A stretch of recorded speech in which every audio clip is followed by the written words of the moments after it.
मेरा नाम सोनू कंवर कक्षा 7 है। कलयुग समाज के अशुभ लक्षण।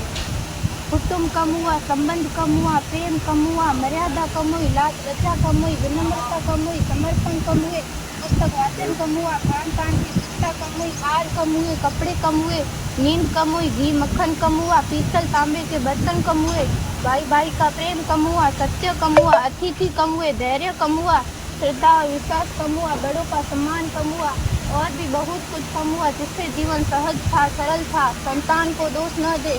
बालक या बालिका को इंग्लिश मीडियम में पढ़ाया, अंग्रेजी बोलना सिखाया। बर्थडे और मैरिज एनिवर्सरी जैसे जीवन के शुभ प्रसंगों को अंग्रेजी कल्चर के अनुसार जीना ही श्रेष्ठ माना।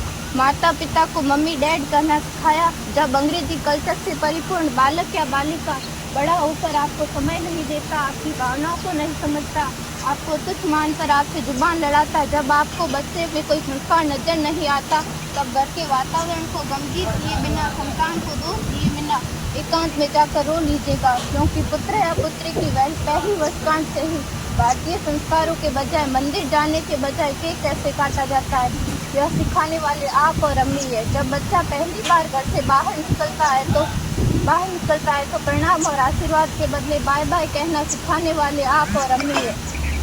हम परीक्षा देने जाते समय इष्ट देव बड़ों के पैर छूने के बदले बेस्ट ऑफ लक कहकर परीक्षा भवन तक छोड़ने वाले आप और अम्मी है।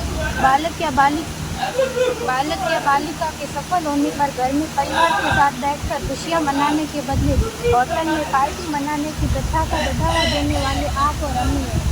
बालक या बालिका के विवाह के पश्चात कुल देवता देव दर्शन भेजने से पहले हनीमून के लिए फॉरेन टूरिस्ट स्पॉट भेजने की तैयारी करने वाले आप और अम्मी है। ऐसी कई ढेर सारी अंग्रेजी कल्चर को हमने जाने अनजाने स्वीकार कर दिया है। अब तो बड़े बुजुर्गों के पैर छूने में भी शर्म आती है। गलती किसकी? मात्र आपके माता और पिता की। अंग्रेजी अंतर्राष्ट्रीय भाषा है तो काम का सीखना है, अच्छी बात है, लेकिन इसकी संस्कृति को अपने जीवन में उतारने की कोई बाध्यता नहीं थी।